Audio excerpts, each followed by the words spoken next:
E aí, galera, eu sou o Jonathan. Hi guys, eu sou o Diego. Esse é mais um episódio do Versão Estendida, o seu podcast onde você pode ter um debate sobre política, sobre organização de um país, mas ao mesmo tempo ter um debate sobre quadrinhos, sobre filmes, sobre séries ou o assunto que estiver em alta durante a semana. E hoje, além de Diego e eu, temos um convidado especial nos dando o ar da graça. Rafael está conosco hoje. Rafael, apresente-se para as pessoas. Oi, pessoal, eu sou o Rafael. Eu Esse é não o sei. Rafael, gente. Exatamente, eu não sei. Eu sou estudante universitário, eu gosto De de quê? Você é estudante de quê?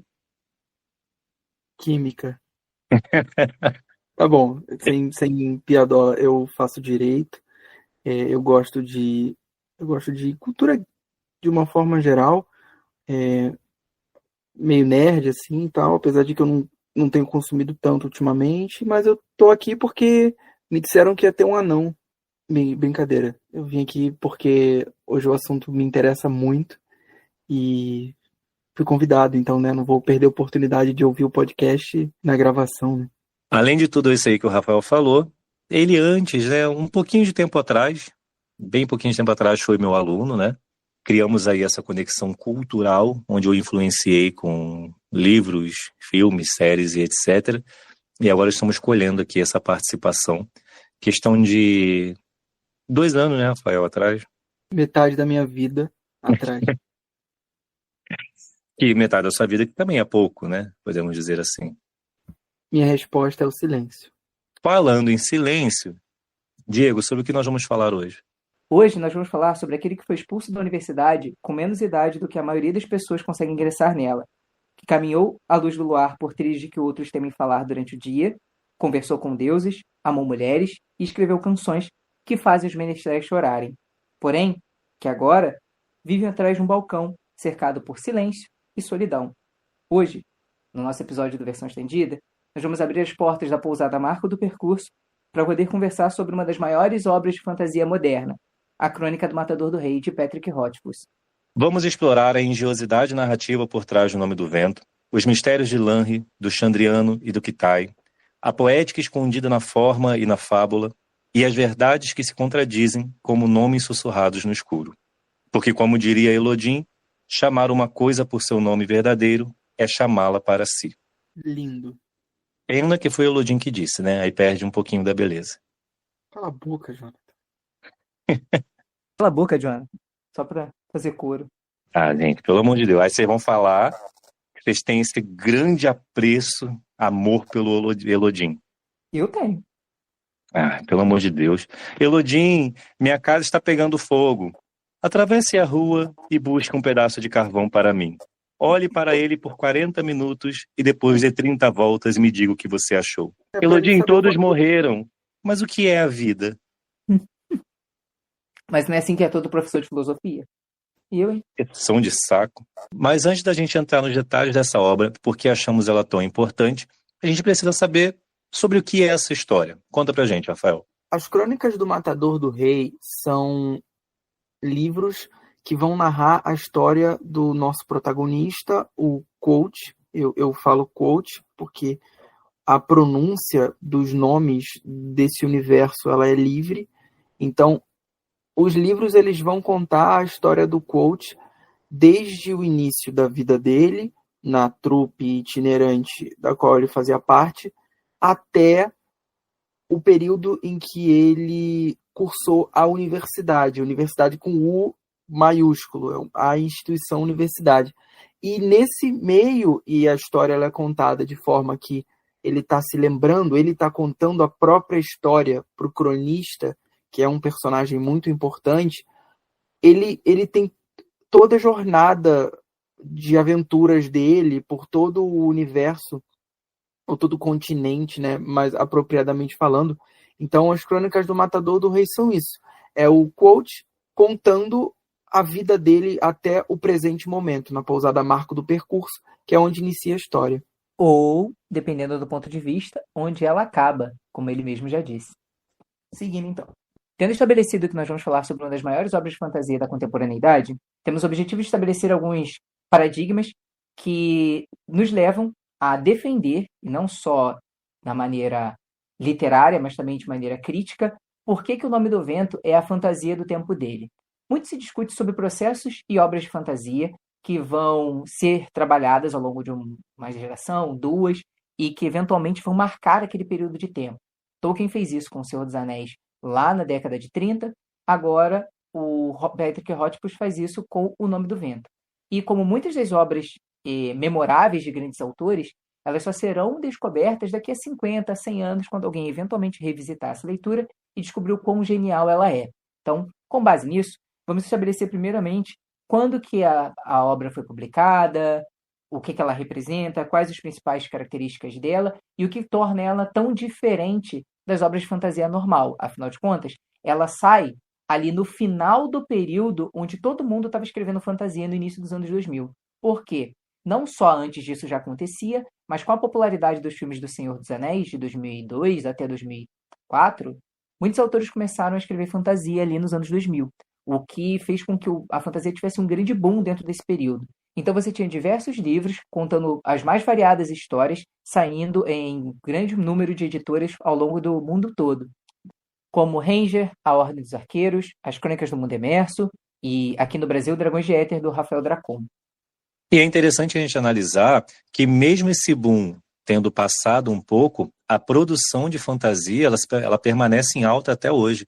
Principalmente quando a gente olha a parte da produção literária que é um pouco mais marginalizada, ou então que é um pouco mais independente, podemos dizer assim, né?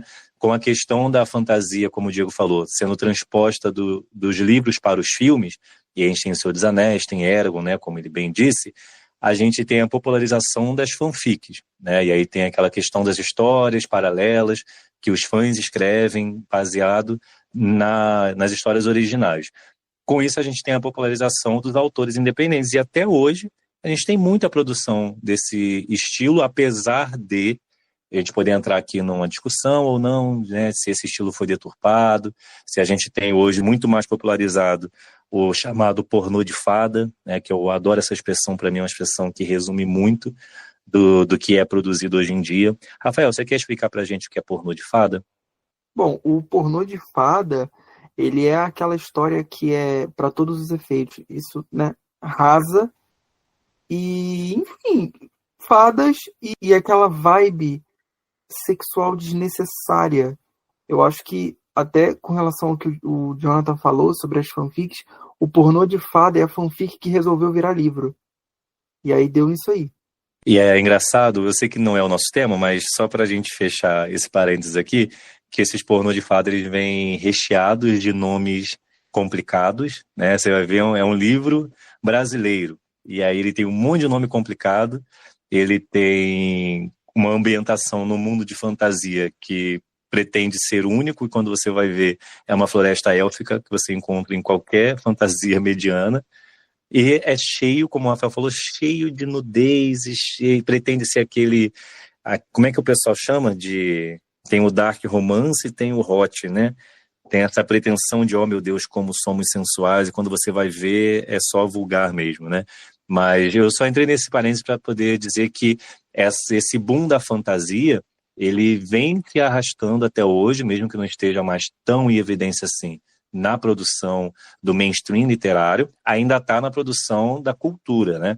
A gente tem as séries ganhando um novo fôlego, aí você entra a questão do Game of Thrones, né? Inegável a influência de Game of Thrones, aí você tem a Casa do Dragão, Anéis de Poder, a Roda do Tempo, não tem mais a Roda do Tempo, graças a Deus, mas você tem essas séries que vieram desse boom de fantasia. E na literatura a gente tem até hoje essa produção agora um pouco mais independente ou de editoras menores que ainda se alimentam, para bem ou para mal, a gente pode debater em um outro momento, mas se alimentam desse novo fôlego e de onde a gente traz essa nova leva de fantasia sendo produzidas. E vindo a reboque dessa grande onda de obras de fantasia ali nos anos 2000, nós tivemos a publicação dos 2 livros da até então obra da Crônica do Matador do Rei. O primeiro livro sendo O Nome do Vento, publicado em 2007 aqui no Brasil, e o segundo livro sendo O Temor do Sábio, publicado aqui no Brasil em 2011. Ambos ali pegando aquele finalzinho do processo de publicação dessas obras de fantasia, mas com um tom bem diferente daquelas que vinham aparecendo, que eram extremamente inspiradas em Tolkien, extremamente inspiradas dentro daquela ideia de fantasia de capa e espada, de um cavaleiro, ou então já estava mudando, né, o arquétipo do personagem principal de algo mais paladinesco, alguém com virtude, a jornada do herói, para algo mais ladinesco, um personagem que já era mais dúbio, mais esguio. Então, o Patrick Rothfuss ele propõe, ao contrário das narrativas medievalescas fantásticas que estavam sendo construídas dentro daquele processo, uma narrativa que ela é mais intimista, mais erudita e mais reflexiva dentro da proposta original dela, ok? Então, a partir disso, vou deixar para o Jonathan falar um pouco mais sobre o nosso protagonista e as características que fazem dele diferentes. Afinal de contas, toda grande fantasia tem um protagonista. Esse protagonista não é só o nosso espelho para dentro desse mundo. Ele é a maneira como esse mundo reage às suas diversas expectativas e características principais. Então, Jonathan, o que você pode nos dizer sobre o Kvolt? A primeira coisa que a gente pode observar sobre o Kvolt é que, assim como você falou, ele é apresentado como um herói, um personagem principal, aquele que vai ser o nosso guia nessa história, porém, ele já é apresentado de uma maneira diferente do padrão. Então, a gente tem uma figura que, dentro daquele mundo, ele é uma referência, ele é, para muitos, um herói, para outros, nem tanto, ele é um grande ícone, mas a figura que é apresentada para a gente, a figura que está conversando com a gente, não é essa figura.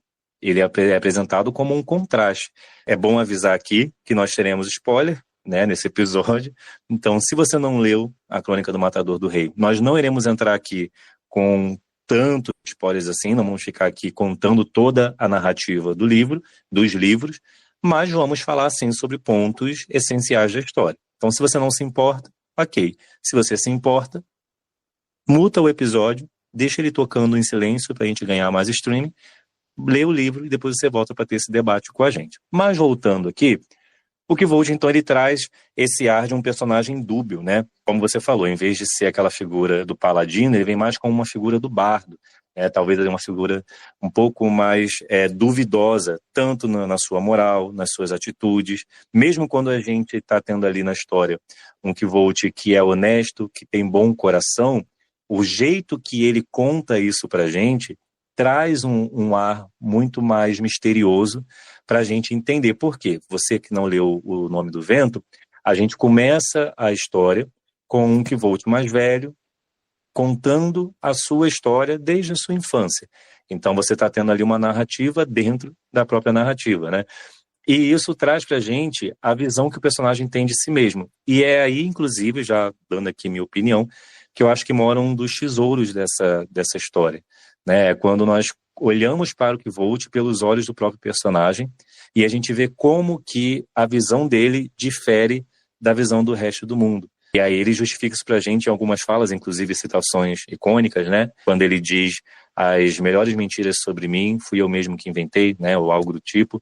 Então são essas particularidades do personagem que me chamam a atenção. A gente pode dizer que o Kvolt é tanto um herói lendário quanto um homem ferido pela própria lenda, numa inversão do mito do herói.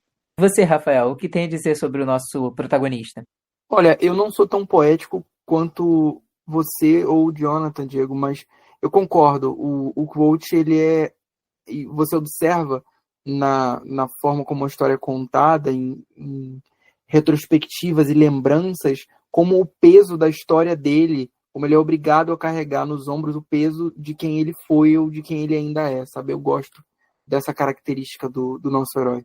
Pegando esse gancho do que nossos outros dois colegas comentaram, é preciso estabelecer que o Kvolt, ele sai do padrão estabelecido pela fantasia do que seria um herói clássico. Aqui a gente tem pela primeira vez, não sei se pela primeira vez na fantasia, mas pela primeira vez nessa década de 2000 e nesse boom da fantasia, uma inversão clássica da jornada do herói. Por quê? A jornada do herói é a gente pegar aquele herói, aquele personagem principal, ver ele sendo construído ao longo desse projeto todo, até chegar à grande conclusão numa luta do bem contra o mal. Aqui não. Aqui, essa ideia do que é o bem maior, do que é o mal maior da fantasia clássica, fica muito dúbia. Não fica claro pra gente quem é herói ou vilão, e pelo contrário, a gente já conhece o Kvolt com ele já sendo o grande herói do mundo. Ele já fez tudo o que ele deveria fazer. ele já resgatou princesas de reis adormecidos em sepulcros, ele já caminhou à luz do luar, ele passou a noite com Feluriana, ele fez todos os grandes feitos do quais as pessoas contam sobre ele, inclusive as pessoas contam esses feitos sobre ele.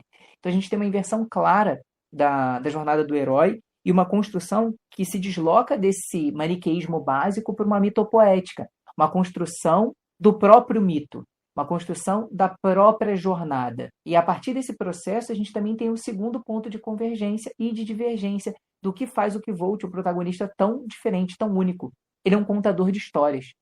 Ele conta as próprias histórias e ele construiu as próprias histórias. A história dele inteira gira em torno de narrativas, de histórias, de pontos de vista, de o que ele faz com uma determinada palavra, para onde ele vai de determinada história, para onde ele vai de determinado lugar, quem ele conhece, como ele conhece, as percepções que ele tem de cada história. Não é à toa que um dos momentos mais emblemáticos da narrativa, né, que é o momento que ele passa a noite com Feluriana, ele sobrevive pela ideia de poder contar essa história. Ele chantageia Feluriana, que originalmente mata os seus amantes, com a ideia de, se você me matar, quem é que vai contar para o mundo o quão boa você é?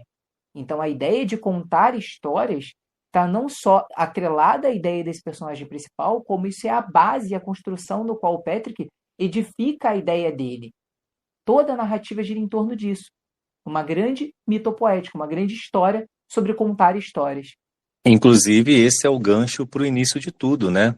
O Kvolt está lá vivendo, exilado na sua hospedaria, e quando o cronista, que é um personagem muito importante aqui da nossa história, chega, ele quer que o Kvolt conte a história dele, e o Kvolt não quer contar, porque ele quer deixar o passado morto, ele sabe que tem um prêmio pela cabeça dele, e ele vai estar se colocando em risco, colocando as pessoas em volta dele em risco se ele ressuscitar essas histórias, mas o cronista pega nesse calcanhar de Aquiles. Inclusive o Kvolt fala sobre isso, né? Tá querendo me pegar na minha fraqueza principal ali, que é a história, né? Tipo, olha, se você não contar, como é que as pessoas vão diferenciar o que é verdade, o que não é, se você fez o certo ou não, se você era um herói ou um vilão? Ele argumenta isso com ele e é por isso que a gente tem a história sendo narrada, né? E o Bolt querendo expressar a sua versão, a sua visão dos fatos e o que de fato aconteceu, né? E é o meu interesse, inclusive, maior em saber o que de fato aconteceu. E a gente não sabe até agora, né? Mas, enfim, o que a gente sabe já é uma coisa muito boa. Tendo o Jonathan estabelecido que ele é um bardo, né? Ele é um músico, um menestrel, e tendo explicado que ele é um contador de histórias, você imagina que ele faça uso da palavra, que a palavra vai ser sua maior arma. E, em grande parte da narrativa como eu já expliquei, ele foge dessa questão de ser o cavaleiro errante, todo esse processo. Ele só vai aprender a lutar no segundo livro, o que é parte, inclusive, de um arco de desenvolvimento muito importante para ele. A gente fala disso mais para frente. Mas o que importa para a gente agora é mencionar como o silêncio é uma figura constante desde o prólogo. O prólogo do primeiro livro é um silêncio em 3 partes. E a partir desse processo ele estabelece ali que existem 3 tipos de silêncio. Um silêncio normal, um silêncio que afeta as coisas e o silêncio do Kvolt. Nesse ponto, a gente tem a ideia de que esse silêncio que afeta ele é um contraponto específico para algo que tenha acontecido, aqui é especulação, mas para algo que tenha acontecido com ele ao longo da narrativa, mas que hoje é o motivo pelo qual ele encerrou suas atividades. É o motivo pelo qual ele não é mais esse herói. Ele é essa figura quebrada pela própria lenda dele. Ele é essa figura que faz essa inversão do mito do herói. E a partir desse momento, ele não tem mais nada a oferecer ao mundo, a não ser o silêncio. O que é simbólico, um contraponto muito bem construído com a ideia da narrativa. Se você tem uma ideia de um personagem que ele é músico, que ele é histórico, que ele é narrativo, e você apresenta que tudo que ele tem agora é o silêncio, você tem a ideia de que você matou a obra, você matou a ideia, você matou a figura que ele era.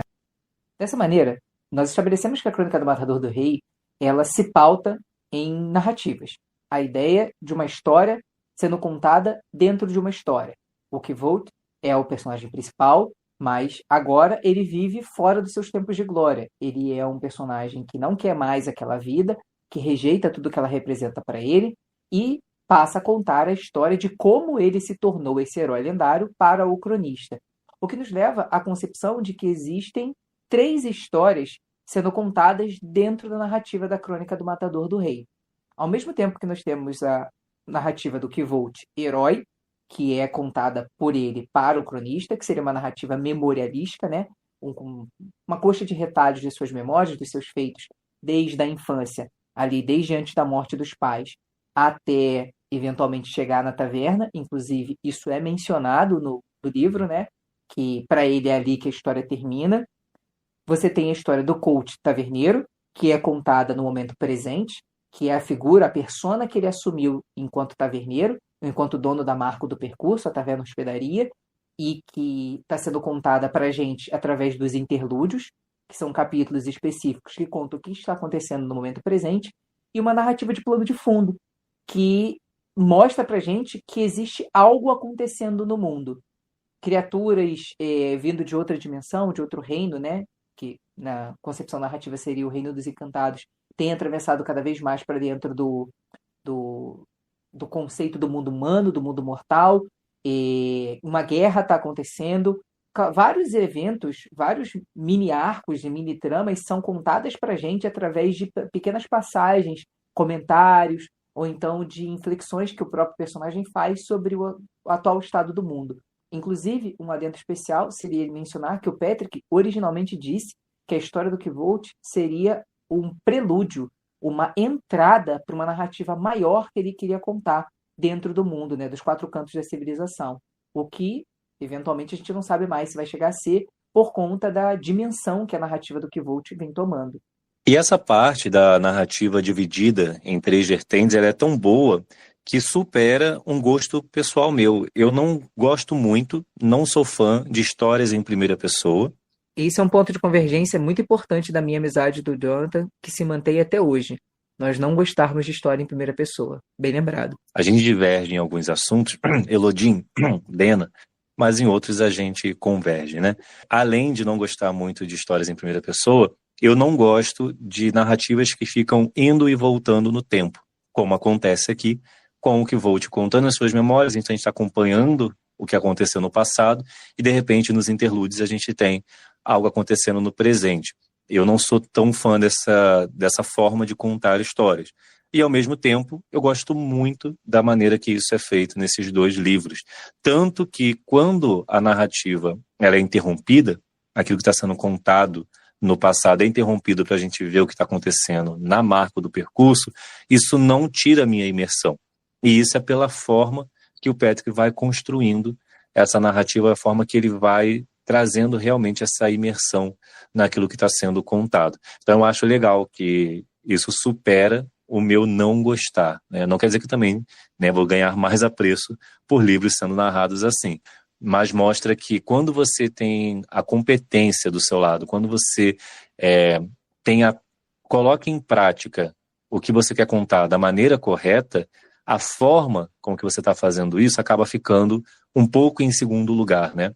E acaba sobressaindo a qualidade da sua história, a qualidade da sua escrita, e supera essa questão da ferramenta, né? Literalmente a ferramenta é só uma ferramenta, ela não é a obra em si.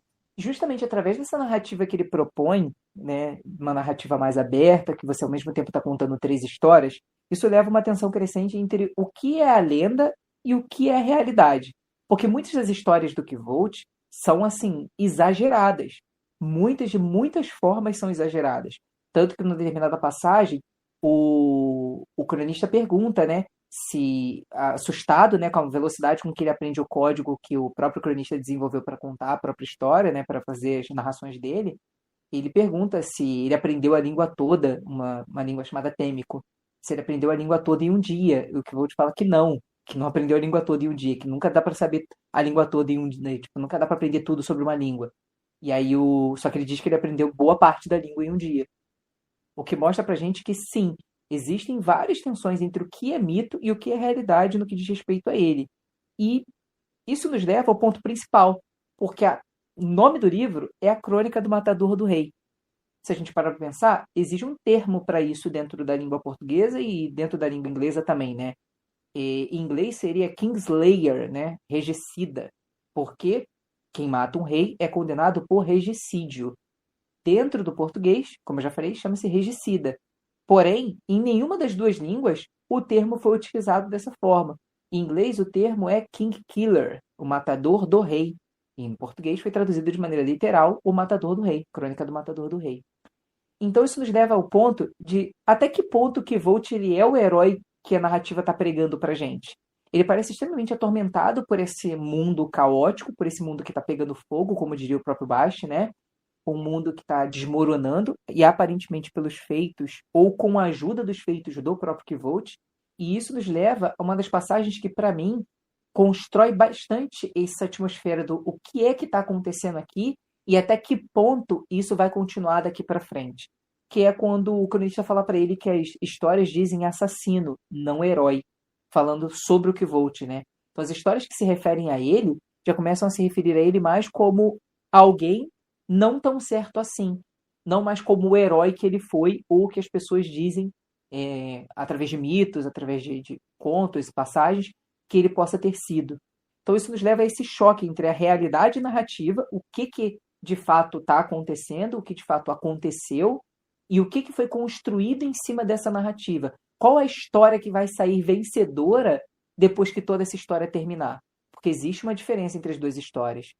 E eu fico me perguntando até que medida as histórias ruins do Kvolt não foram inventadas por ele próprio. Porque isso é um ponto que, desde a orelha do livro, ele já põe que muitas das mentiras que foram contadas foram inventadas pelo próprio personagem, pelo próprio herói. Então, até que medida o Quoth é um personagem, como o Diego disse, o assassino do rei, ou o personagem que é lembrado como um assassino, mas até que medida ele próprio, eu fico pensando, não contribuiu para negatividade em cima da própria imagem. É uma colocação muito perfeita, porque quando a gente para para pensar, e quando a gente para para ler, né, as duas primeiras narrativas, os dois primeiros livros, a maior parte dos feitos dele, exceto ali um ou outro que é duvidoso, né, que ele recebe lá o título de mão leve e umbroso, a maior parte da narrativa dele são de feitos louváveis, ou pelo menos feitos com algum caráter e critério de bondade, algum caráter ou critério heróico dentro dessa narrativa. Isso nos leva a pensar, né, como que vai ser essa derrocada do herói? Como que vai ser essa queda dele de herói lendário até a chegada dele a taverneiro na marca do percurso? E essa reflexão que você traz, Rafael, é muito interessante, porque o quanto dessas histórias ruins não foram construídas sobre ele mesmo, por ele mesmo, para poder ocultar quem ele é ou o que aconteceu de verdade. Afinal de contas, ele fala isso para o cronista. E quando as pessoas pensam, muita gente acha que ele está morto, inclusive, né? E ele fala, quando as pessoas estão mortas, velhos inimigos não aparecem para acertar as contas. Não aparece gente pedindo histórias. Então, nesse caso, se a gente parar para pensar nisso, a gente pode muito bem encaixar, sim, que algumas dessas histórias ruins tenham sido inventadas por ele para que as pessoas não viessem procurar ele no depois. Não viessem vir atrás dele depois que tudo acabou. E eu acho que dá para refletir de duas maneiras diferentes. As histórias ruins são verdades, e aí o Kvolt quis dar um ponto final, porque ele não é quem as pessoas acreditavam que ele é completamente, ele não é esse ser 100% herói, ele não é o salvador do mundo, ele também tem culpa no desastre que o mundo se tornou, ou isso não é culpa dele, e ele pode ter vestido essas histórias, arruinado a própria reputação, para ocultar outra coisa. Né? Algo que não necessariamente seja culpa dele, ou algo que não tenha sido ele, de fato, a ter feito, e ele está assumindo a culpa por uma outra pessoa ou por outro evento. É importante mencionar esse ponto, que essa interpretação é extremamente válida, porque o Patrick constrói esse personagem de maneira muito dúbia, né? Ele deixa claro que o Kvolt não é uma pessoa com a moralidade virtuosa, que ele não é o herói clássico dos livros de fantasia, ele não é o Aragorn, o Frodo, personagens que vão ser guiados por uma moral inquebrantável, sabe?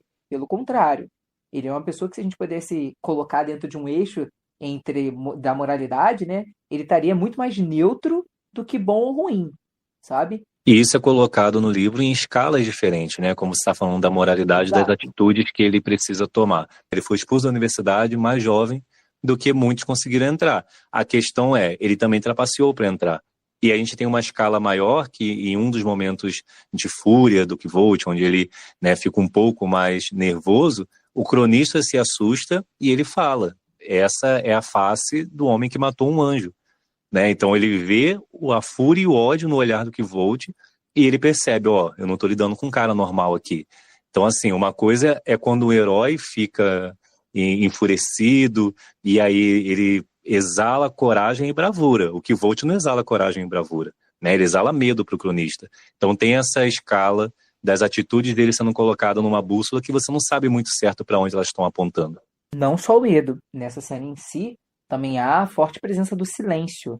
Como a gente mencionou mais cedo, o silêncio sempre entrando aí como uma parte importante. Tanto que é uma situação que fica cada vez mais apreensiva até que uma garrafa estoura e o som da garrafa estourando quebra o silêncio e desanuvia a cena. Desanuvia o estado de tensão que os personagens se encontram naquele momento. Então é importante mencionar todos esses pontos para a construção de um personagem que ele é multifacetado. Que ele não seria só 100% bom. Bem colocado. E antes da gente continuar, eu só queria dar um disclaimer aqui. Por favor, eu sei que o episódio já está avançado, mas leia antes de ouvir. Eu acho que nós dissemos coisas aqui que precisam ser sentidas antes de serem apontadas. Até porque, eu sempre vou falar sobre isso, o capítulo 16, Esperança, é, sem sombra de dúvidas, uma das coisas mais bem escritas da literatura universal, sabe? E é tudo que eu posso dizer sobre. Inclusive choro todas as vezes que leio, e como minha vida nunca está triste o suficiente, quando eu tenho um pontinho de alegria eu leio esse capítulo, para eu ficar triste de novo e chorar. Tendo estabelecido a perfeição literária que existe dentro do capítulo Esperança, é importante mencionar que isso tudo só é possível por conta da grande habilidade narrativa que o Patrick demonstra através das suas 3 narrativas. Como a gente deixou claro, existem 3 histórias em curso. Porém, cada uma delas tem uma peculiaridade. A história do coach, ou seja, o Kvolt, depois de ter passado por tudo que passou e assumindo a persona de um taverneiro, ela é contada em terceira pessoa, com um narrador que ainda é poético, ele ainda trabalha as inflexões de maneira um pouco mais poética, mas ele tenta ser mais comedido, ele tenta ser mais neutro, ele tenta ser mais distante. E, em contrapartida, a narrativa do Kvolt, enquanto ele está contando a história dele para o cronista, ela é uma narrativa extremamente densa, ela é extremamente poética, metafórica, ela se aproxima muito de uma prosa poética muito bem construída. Tudo isso fica claro através da habilidade do Patrick de incorporar dentro da sua narrativa um personagem que ele é um poeta. Ele é um contador de histórias, um escritor. E a partir desse processo, você tem uma maneira de você contar a história que ela é ao mesmo tempo lírica, reflexiva e extremamente intimista, dando uma espécie de musicalidade à linguagem com que ele está trabalhando. Tudo parece poesia, a maneira como o Kvolt fala das coisas, a maneira como ele faz reflexões e analisa as coisas. Inclusive, mencionou-se anteriormente a questão do, abre aspas, pornô de fada, fecha aspas. Isso é uma coisa que o Nome do Vento não faz, né? Embora ali no segundo livro haja uma questão sobre conotação sexual, sobre o uso das relações sexuais. Ali no segundo livro há um pornô e uma fada, mas não há pornô de fada. Incrivelmente, né? Não, justamente, você nota, eu pelo menos notei que era uma cena de sexo depois. Eu terminei de ler, eu falei, ué. E aí eu li de novo, falei, putz, que escrita. Ela é completamente metafórica. O Kvolt, enquanto narrador, né, enquanto personagem contando a própria história, ele a descreve numa metáfora com música. E todo o processo ele é feito através da música. Porém, a palavra sexo não é tocada nessa cena em nenhum momento. E dentro dessa questão da narrativa poética, né, ressaltando mais uma vez a habilidade do Patrick em contar essa história, eu acho muito interessante reparar, não é uma coisa que eu seja super técnico assim, em literatura, em escrita, mas fica muito evidente o quão bom ele é, porque você tem um tipo de escrita de narrativa na terceira pessoa, contando pra gente o que está acontecendo na marco do percurso, enquanto o cronista anota e escreve a história que o Kvolt está narrando, e é uma escrita diferente quando nós estamos dentro da história que o Kvolt está narrando.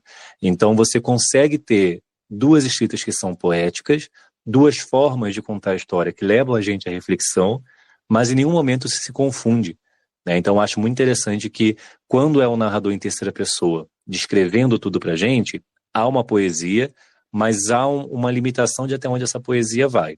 Quando é o que Volt narrando as suas memórias, essa poesia extrapola, ela é muito mais profunda, porque é para a gente ter ciência do quão poética é a vida do Kvolt, em como ele enxerga a vida através da música, em como ele enxerga a vida através desses conceitos que ele vai ensinar para a gente ao longo da sua história, e mais uma vez se desemboca no mistério, que é em qual momento ele perdeu esses conceitos, em qual momento a música se transformou num silêncio. Você vai acompanhando a história e vai percebendo que ao mesmo passo de que alguns eventos soam de maneira positiva, e eles vão construindo o nosso herói, outros eventos vão desconstruindo, vão tirando pedaço a pedaço da figura que ele era e vão transformando no que ele é hoje, que, como o Bashir conta pra gente, né, é só uma máscara.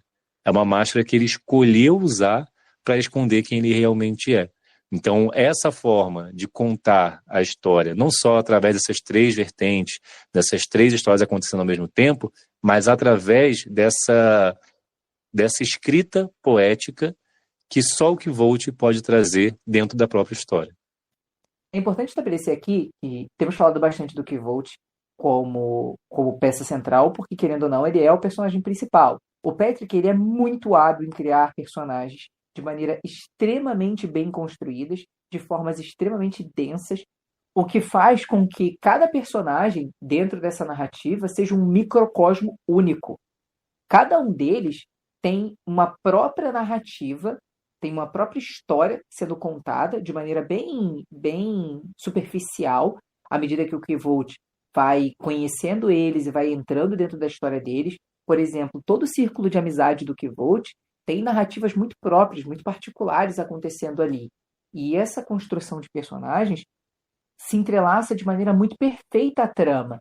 Por exemplo, a maneira como os personagens que são de diferentes culturas se comportam ali serve também para ele apresentar para a gente como que existem culturas diferentes e como cada cultura interfere na maneira como um determinado personagem ou um povo observa uma determinada situação dentro daquele mundo. Isso mostra pra gente como que o Patrick é extremamente hábil nesse domínio de personagem, nesse domínio de construção dessas personas. E para trabalhar isso, a gente optou por falar de 3 personagens aqui.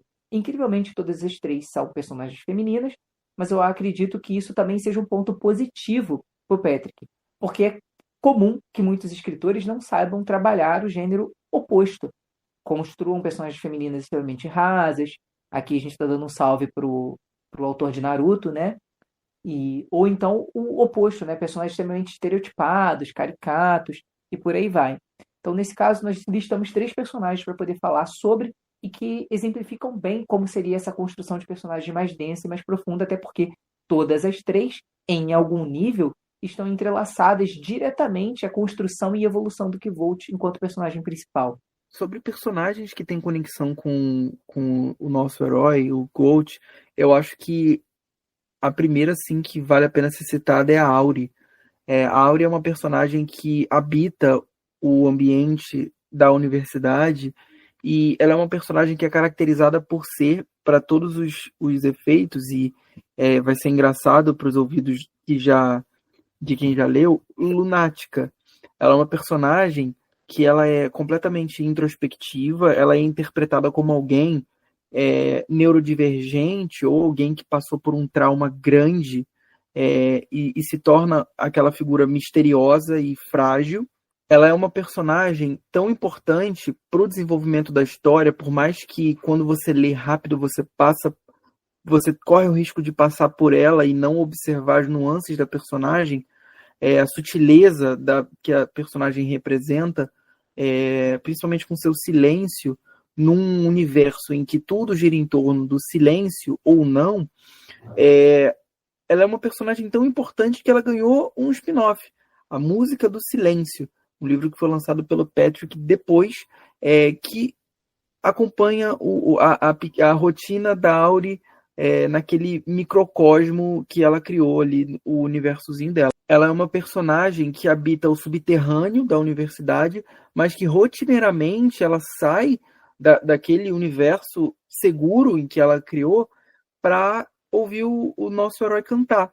E, se não me falha a memória, ele canta no telhado, né, da universidade, e ela, ouvindo ele, ela inseriu, inclusive, na rotina dela esses momentos com o protagonista. Então é uma personagem que eu acho que mereceu ter sido a primeira a ser mencionada. E mais uma vez eu vou trazer aqui um contraponto, baseado no meu gosto, que é o fato de...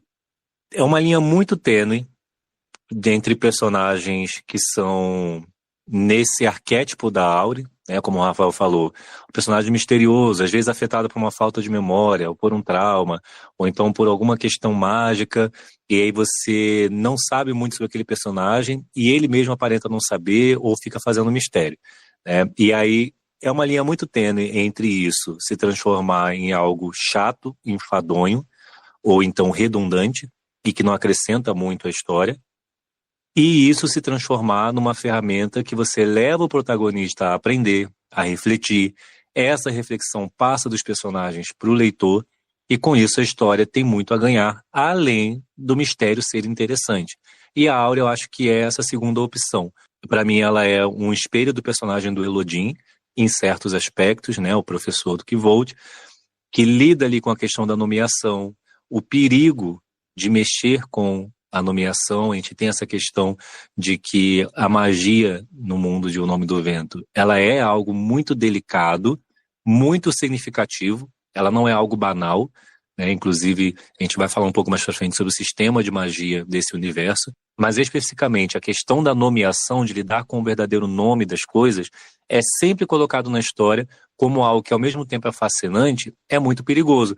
E eu acho que o Elodin e a Auri são dois personagens muito importantes nesse quesito. Mas para mim o Elodin é chato. Enquanto a Auri, ela traz muito essa ideia desse personagem que, enquanto o Kvold vem cheio de certezas, a Auri começa a colocar as dúvidas, né? Enquanto ele vem cheio de lógica, de raciocínio, de tudo que ele aprendeu nas aulas na faculdade, a Auri vai e traz uma pedra, uma fruta, e pede para ele observar o vento, sabe? Então eu acho que ela, da maneira certa, da maneira, não certa, né?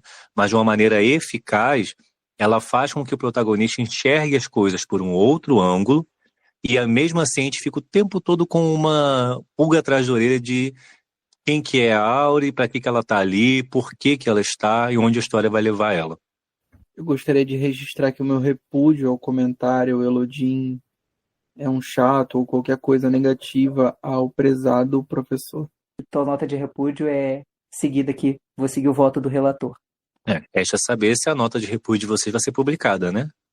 Como a imprensa, o Jonathan vem censurando as pessoas, deixa eu comentar essa parte. Como o Patrick, ele é bom em construir coisas sem contar pra gente que ele está construindo. E a Auri, ela acaba sendo uma ferramenta muito bem utilizada dessa forma. Por quê? Várias vezes ele está contando trechos ou parte da história que vão ser muito importantes, muito relevantes, mas ele conta como se fosse algo banal. Ele deixa ali. Então, muitas das interações do Kvold com a Auri podem resultar em coisas que vão ser extremamente importantes dali para frente. Como, por exemplo, a busca dele pelo Zamir, que fica claro, através da leitura do livro dela, que existe uma relação dela com eles de alguma maneira que não foi plenamente explicada.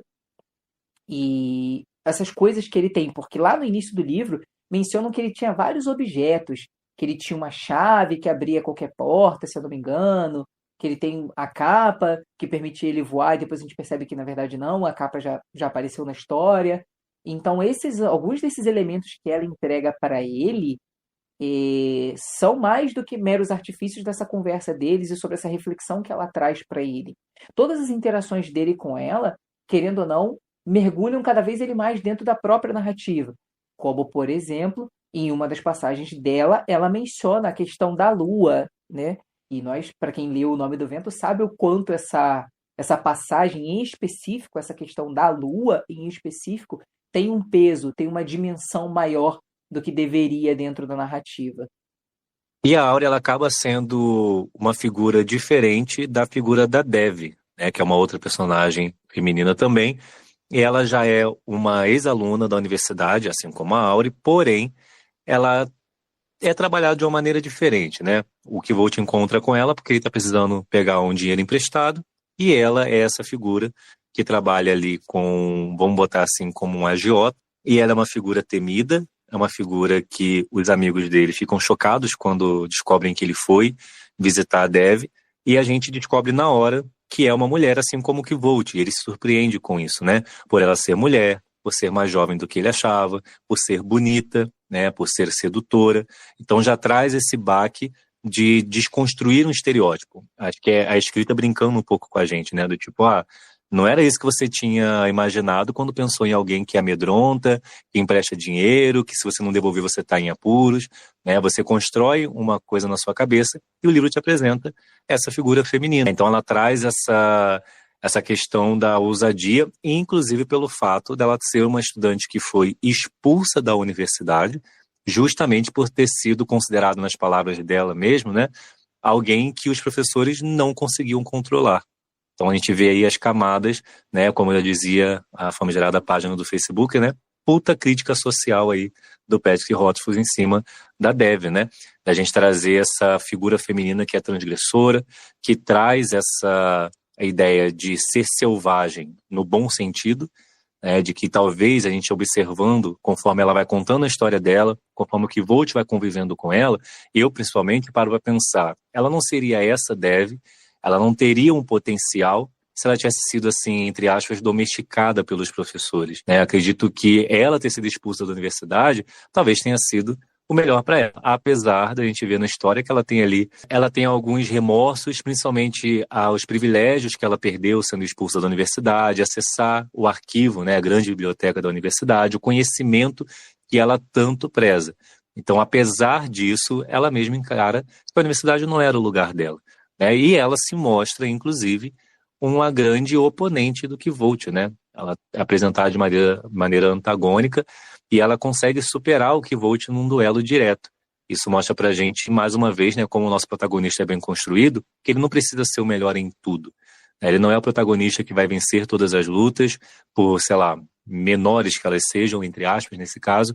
Ele não é o protagonista que precisa sair por cima, né? E nesse caso com a Dev, o que Volt acaba construindo uma relação com ela, eles têm um embate ou outro, mas ela acaba contribuindo também para esse crescimento. Acho muito importante isso que você mencionou, Jonathan, sobre ela ser uma personagem forte e ser apresentada até de certo ponto como uma antagonista do que Volt. Ela é descrita no livro como tendo o Alar como o oceano na tormenta. Para quem lê o livro, sabe o que o Alar é, né? É a medida, seria a mana, né? A medida arcana de quão forte um determinado arcanista ele é dentro do universo. Quanto maior e mais forte o Alar de um determinado arcanista, mais poderoso ele é. O que nos conduz à nossa última personagem, que é, sim, a grande divisora de águas da fanbase. Porque vamos falar da Athena, a co-protagonista, se a gente puder dizer isso. Afinal de contas, quando o Kvolt fala que ele vai começar a contar a história dele, a primeira versão dessa contagem de histórias, a primeira ideia de como ele começaria a contar essa história passa por ela. Ele diz que tudo começou quando ele a ouviu cantar pela primeira vez. Porém, ele volta atrás, ele retroage nessa contagem de história e vai para outro momento. E aí tenta contar de outra forma, até o momento onde ele pula e decide fazer com que a história seja literalmente inteiramente sobre ele. Então essa apresentação prévia dela já deixa claro o quanto ela é importante, até porque, ao que tudo indica, né, não temos confirmação, porque o último livro ainda não saiu, ela já havia sido mencionada previamente ao longo da conversa que ele tem com o cronista e que vai levar ele a contar a própria história. A Dena, ela é o principal interesse amoroso do nosso personagem principal. Não limitando a isso, ela tem uma própria narrativa inclusa, tem a própria construção dela, que, como o Jonathan mencionou anteriormente, é um daqueles personagens misteriosos, que vêm e vão quando querem, que possuem vários segredos e enigmas a serem desvendados, que estão sendo construídos ao longo da narrativa. Ela é um desses personagens. O que Volt já conhece primeiro quando adolescente ali, né, indo para a universidade, depois eles se reencontram já na universidade, ele já cursando a universidade, e ela fica sendo esse personagem que entra e sai da história em diversos momentos. Aqui é importante eu mencionar 2 pontos antes de eu passar para a construção psicológica ou narrativa da personagem. O primeiro é que não existe um consenso, e inclusive, se você é fã de Nome do Vento, ou se você já acompanhou a saga e foi olhar fóruns pela internet, publicações de grupos no Facebook, no extinto Facebook, né? E por aí vai. você com certeza faz parte da parcela que ama ou odeia a Dena. Existe uma divisão muito clara na fanbase quanto a isso. Ou as pessoas amam a personagem, ou as pessoas a odeiam, pelo que ela representa por ambos os lados. E o segundo é que ela aqui é construída pelo Patrick como um arquétipo da musa inspiradora. O que seria isso? Todo grande poeta, todo grande bardo, todo grande menestrel, todo grande artista possui uma musa. Aquela que o inspira, né? Na mitologia grega, elas eram divindades que inspiravam os poetas, os cantores, os artistas a construírem suas obras. Depois isso fica sendo ressignificado como aquilo de quem o poeta traz a sua inspiração. Fica muito evidente para a gente que o Patrick está construindo ela como a musa do Kvolt. Ela é quem o inspira em determinados pontos, é por ela que ele faz determinadas atitudes, é através dela que ele constrói parte das suas ações. Existe toda uma ideia que é construída ali em torno do amor cortês, que é outra referência que ele faz à literatura medievalesca, né? Aqui, nesse caso, os romances de cavalaria. Você tem ali Dom Quixote fazendo essa crítica a eles, quando ele sai ali, Dom Quixote do Miguel de Cervantes. Você tem o amor cortês, no qual o cavaleiro ele é rendido ao amor de sua dama, ele é vassalo do amor à sua dama. Então aqui ele faz uma clara revisita a essa ideia do amor cortês para construir essa devoção que o Kvolt tem pela Dena. Essa construção dela como essa figura endeusada pelo Kvolt, embora ele reconheça os erros dela, isso é importante mencionar, porque tem muita gente que critica a construção do relacionamento dos dois, com base falando, mas o Kvolt ignora que a Dena tem defeitos. Não, ele sabe que ela tem defeitos, ok? Ele reconhece a Dena pelo que ela é. Ele é apaixonado pelo que a Dena é, ou seja, as coisas boas e as ruins. Não é à toa que, para falar dela, a primeira frase que ele vai falar sobre ela, quando Bast fala dela, né, é somos mais do que as partes que nos formam. Ele sabe quem ela é, e ele se apaixonou pela totalidade dessa figura, que ele endeusa, né, que ele coloca dentro desse pedestal, e que ele teme perder acima de tudo, mesmo não a possuindo, o que é paradoxal. Por quê? Porque o amor vassalo é sobre isso. É um amor que não chega à sua consumação. Ele não chega à sua conclusão. Ele geralmente termina de maneira trágica, ele termina de maneira abrupta. Então você tem essa construção onde ele tem toda essa devoção por ela e não vai tê-la. Gostaria de registrar o mesmo repúdio que registrei anteriormente para agora. Só que ao inverso. Eu acho que a Dena, eu não gosto dela. Mas realmente é incontestável o papel que a personagem tem como musa inspiradora, tanto das boas ações quanto das más ações do nosso personagem.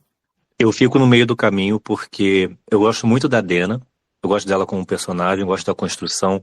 Mais uma vez, o fato dela ser mulher é importante para a história, inclusive isso é colocado por alguns personagens, tanto como forma de crítica, ou então para entender como ela leva a vida.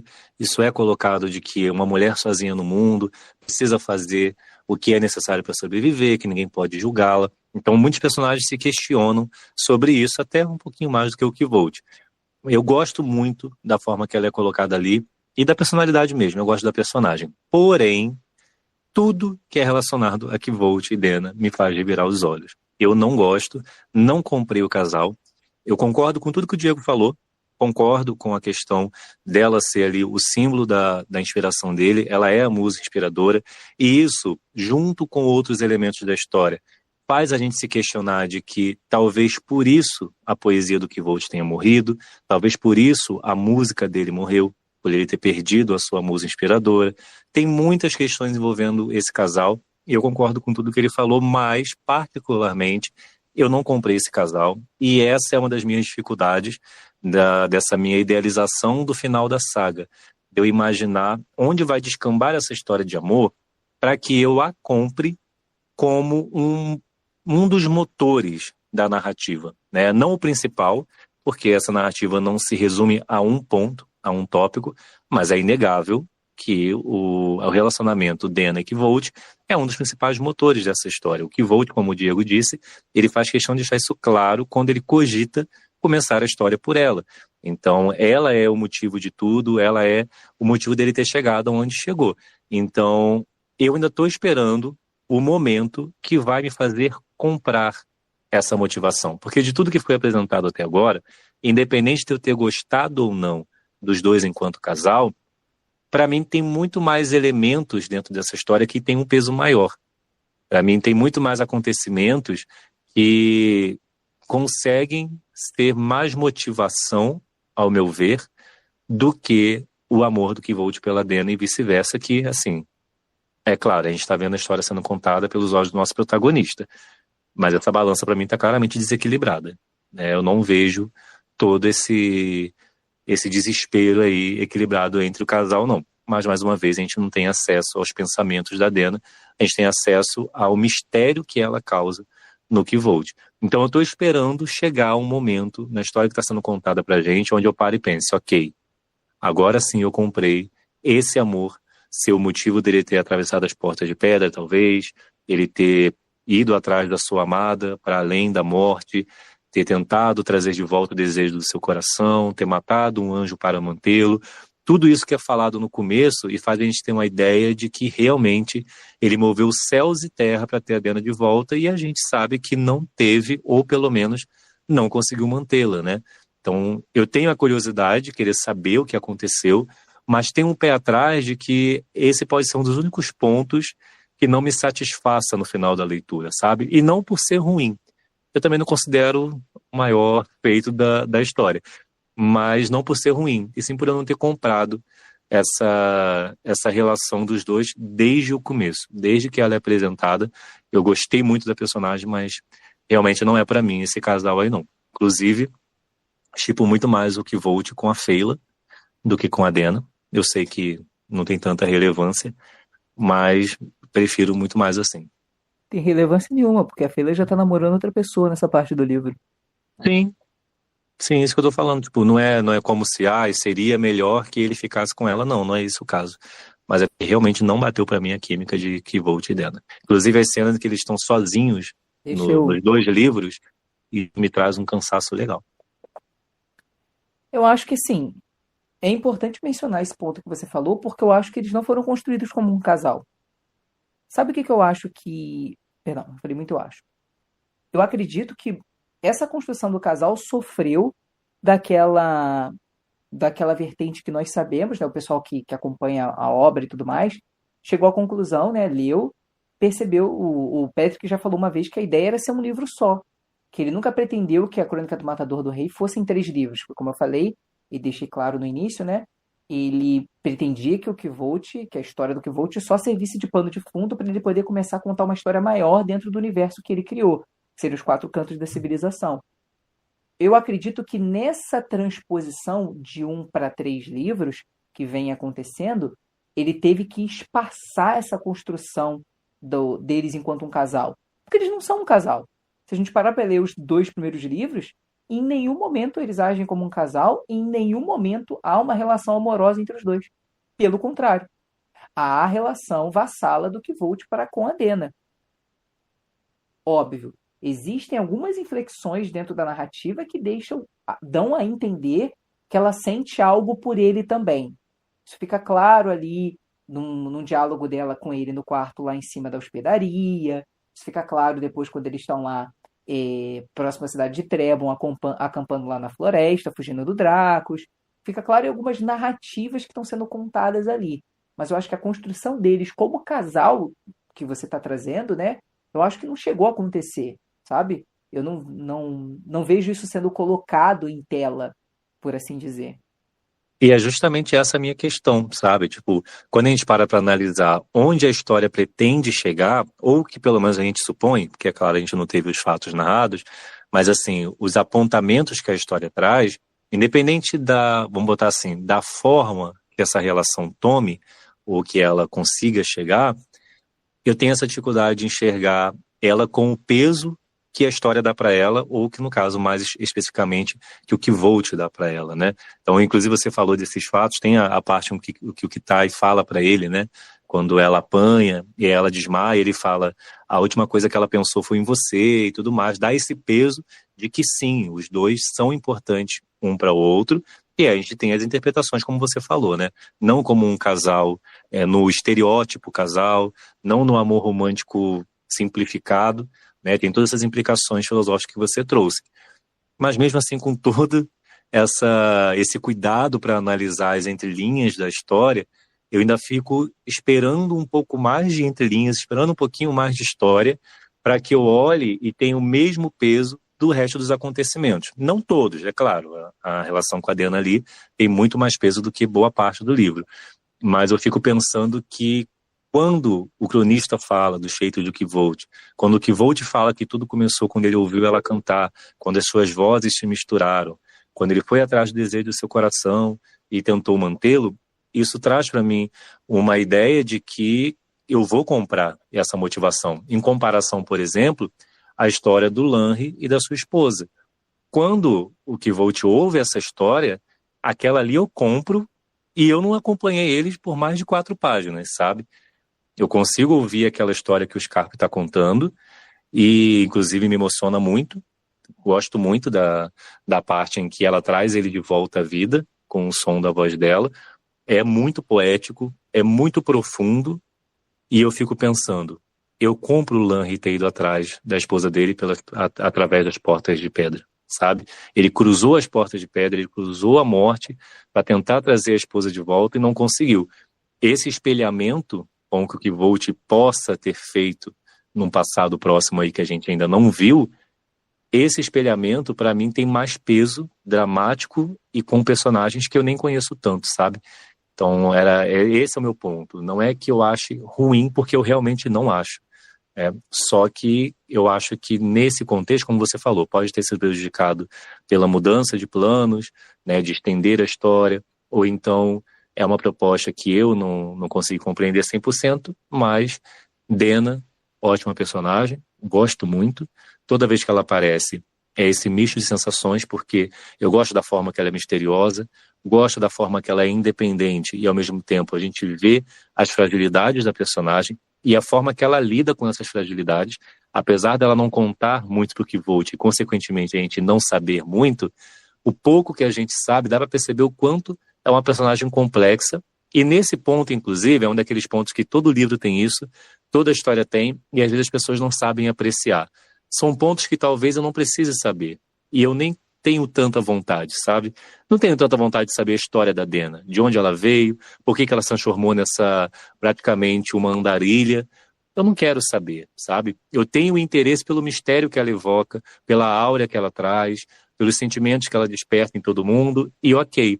Mas aí é um sentimento misto, porque aí quando ela começa a interagir com o Kvolt, aí meu ânimo abaixa um pouco, e eu tenho que ficar me agarrando ao fato de que eu gosto da essência da personagem. A gente ainda tem muito caminho para chegar, sabe? Então, não é que uma questão assim, nossa, não vou gostar da história se eu não gostar dessa parte. Mas só para trazer esse ponto do porquê que eu não curto Kvolt e Dena juntos, e sim os dois separados, e como que isso me preocupa de chegar num terceiro livro e esse caminho até o Kvolt perdeu a Dena, eu chegar e pensar assim, mas perdeu o quê? Sabe? Tipo assim, mesmo que ela não seja o ponto central do que a gente está teorizando aqui, será que o desejo do coração dele era Dena, ou era uma outra coisa, ou então vai ser mais simbólico ainda, né? Então ele não conseguiu manter o desejo do seu coração, ela não está viva, beleza. Mesmo que ela não seja o ponto central disso, que eu acho digno ser, pensar assim, e aí o Kvolt perdeu a Dena, mas e aí, em que momento o Kvolt teve a Dena? Sabe, ainda que, sei lá, mas esse era o plot, mas aí, né, me gastou 3 livros nisso, sabe, tipo assim, investi todo o meu tempo, toda a minha paciência para no final, ou eu não comprar o casal, ou então, mas nem era um casal, então, mas o ponto é que ele realmente nunca teve ela, mas você me arrastou por 3 livros à toa, sabe, então assim, não estou dizendo que seria uma resolução ruim, mas é uma preocupação que eu tenho com a minha interpretação da narrativa. A gente tá batendo nessa tecla de 3 livros, mas, cara, tá evidente que muita coisa foi jogada pro último livro. Tá evidente, categoricamente, que ele jogou muita coisa pro último livro. Se a gente parar pra olhar aquele preview que ele dá, né, do que ele vai ser, dos nomes que ele ganhou, das coisas que ele fez e etc., só aconteceu, sei lá, 30%, 40% disso, se 40% foi muito, inclusive. Aconteceu nisso até o segundo livro. Então existe muito da narrativa dele, da história dele, que ficou para ser contada no terceiro livro. E o Patrick insiste toda vez que entra nessa discussão que vão ser 3 livros. Que o terceiro livro tem um número de páginas semelhante ou igual ao do Temor do Sábio. Ou seja, então seria aí no brasileiro 972 páginas. 976, não lembro. Então eu acho que assim, a Dena ela sofre bastante dessa construção que foge ao arquétipo básico da parceira amorosa do personagem principal. Por quê? Porque ele construiu um personagem principal que não é o arquétipo básico. Então ele, em contrapartida, constrói uma parceira amorosa que vai seguir por esse mesmo arquétipo, sendo diferente do habitual, mas ela sofre com pouco tempo de cena.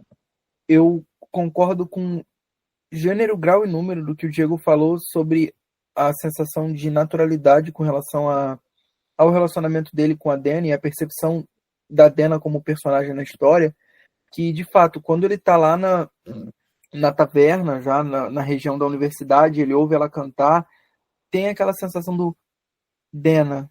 Que Dena? Putz, aquela lá de trás da carroça, pelo menos me passou esse lance, porque, de fato, depois que passa toda a viagem dele até a região da universidade, depois que essa cena acaba, eu viro a página, beleza, mais uma personagem se foi. Sobre o lance do casal, eu não acredito que seja um casal. Porque aquilo, talvez aquele lance platônico perturbador que role dê a ideia de que eles são um casal, mas um casal disfuncional, um casal que... Mas ouvindo a discussão de vocês, me trouxe para a realidade de pensar, putz, mas não é um casal. É ruim, é chato, é desconfortável, mas e se eles não forem um casal? E se não for para eles ficarem juntos mesmo? Então, eu não sei muito bem a conclusão disso, eu vou pensar mais sobre isso, inclusive, quando eu reler a história, eu vou reler a história mais atento a isso, mas de fato, o que eu acho sobre o casal não deveria ser um casal e talvez nem seja um casal. É exatamente esse o meu ponto quando eu falo que, nas duas perspectivas, eu não fico muito otimista. No fato de se transformarem em um casal e esse casal ser o motor das ações finais, do que vou de finais no sentido de onde nós começamos a história, e o fato de que, mas não era para ser um casal. Porque aí me pega no lance do meu tempo investido em algo totalmente disfuncional. Porque só citando um exemplo aqui, um exemplo que não é muito da minha vibe, porque eu não gosto, mas não sei se vocês viram La La Land, eu não gosto de musicais, mas La La Land é um musical que eu vi. Deixa eu registrar meu repúdio ao Jonathan, como sempre. Pode prosseguir agora. Mas não vai dar nenhum motivo para o seu repúdio? E como é que eu posso deixar isso claro? Eu repudio tudo que você representa quando a gente não concorda, né? Então eu acredito que isso já ficou claro.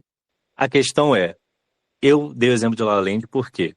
La La Land é um musical, tem um casal, né, Ryan Gosling e Emma Stone, né?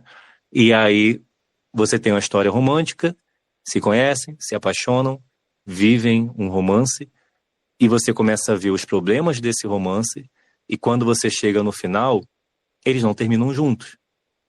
Eles terminam separados. E tem um peso muito dramático nisso.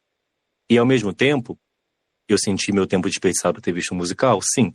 Mas, quando eu penso na história desse filme, eu não me sinto assim, entre aspas, traído pela história.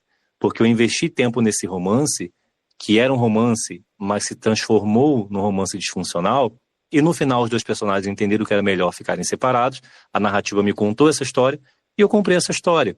Porque eu consegui ver essa história acontecendo e ver a balança entre pontos positivos e negativos e ver, no final, não era para eles ficarem juntos, mas isso não invalida tudo que eles viveram até aqui.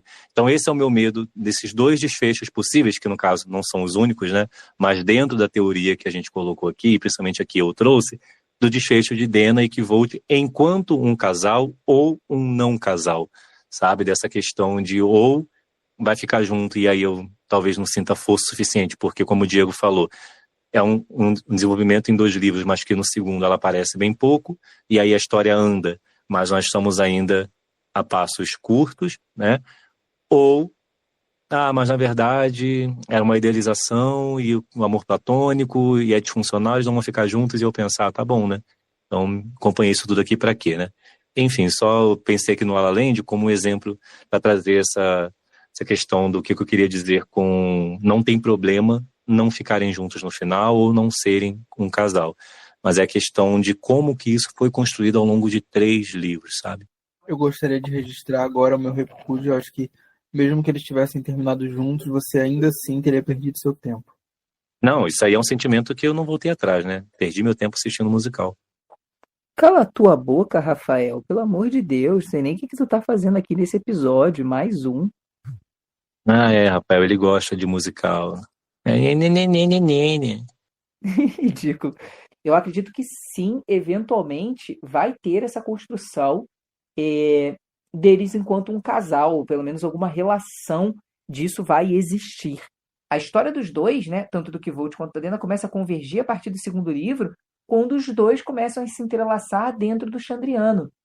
O Kvolt conhece no segundo livro, até o segundo livro, ele conhece uma história sobre o Chandriano, uma história que o pai dele contou, uma história que o Scarpe contou, e a Dena está escrevendo uma história completamente diferente sobre esse mesmo Chandriano. E aí, isso é um ponto de ruptura entre os dois. Os dois têm uma discussão no segundo livro por conta disso, de até que ponto o Kvolt sabe a verdade, até que ponto ela está sendo manipulada por alguém para contar uma história boa sobre o Chandriano, até porque, como a gente vai falar mais para frente, essa questão das histórias sobre o Chandriano tem poder, e mais uma vez, narrativas dentro da própria narrativa, e mais uma vez, posiciona ela não só dentro da história como par romântico do Kvolt, mas como também mais um personagem que tem o seu próprio arco narrativo, seu próprio microcosmo sendo desenvolvido ali. O dela em torno do Chandriano também, de um jeito ou de outro. Existem aí várias teorias, algumas pessoas têm teoria de que o mecenas dela, a pessoa para quem ela está trabalhando na hora de construir essa história, seja um membro do Chandriano, existem teorias que seja o próprio Haliax, e por aí vai. Isso eu acho que é irrelevante para nossa história. É irrelevante aqui como que, mais uma vez, o Patrick está construindo esses personagens, que foi o tópico central desse nosso bloco, ele constrói esses personagens mais como meros personagens de apoio. Como ele constrói eles para se entrelaçar dentro da história e formar um algo maior com isso. Nenhum personagem está na história do Kvolt só por estar. Cada um deles está ali, contribui para o desenvolvimento desse personagem e tem o próprio arco sendo construído ao redor da história desse personagem. Então a gente está vendo também a vida desses personagens através da vida do Kvolt. Bom, a gente ainda tem muito para falar sobre esse livro. Falamos aqui um pouquinho de alguns pontos dos personagens, da narrativa, mas ainda temos mais para abordar nesse universo com várias culturas que o Patrick apresentou para a gente, mas vamos ter que dividir essa conversa em 2 episódios para que não fique enfadonho para você que está ouvindo a gente, para que a dinâmica flua melhor. Então, eu agradeço você ter ouvido a gente até aqui. Não esquece de comentar o que você achou do episódio nas redes sociais. Nosso Instagram é versãoestendida.podcast. Você também pode comentar na aba de comentários do Spotify ou do YouTube Music, onde quer que você esteja ouvindo a gente. Fala se você já leu O Nome do Vento. Se você não leu, se aventurou a ouvir alguns spoilers aqui e aí ficou com vontade de ler, deixe seu comentário. Deixe seu comentário também pra gente, por curiosidade, se você faz parte da turma que ama ou que odeia a Dena, né? Afinal de contas, como a gente mencionou aqui, ela divide a fanbase de maneira clara. Bom, é isso, galera. Tchau, guys. Isso é tudo, pessoal.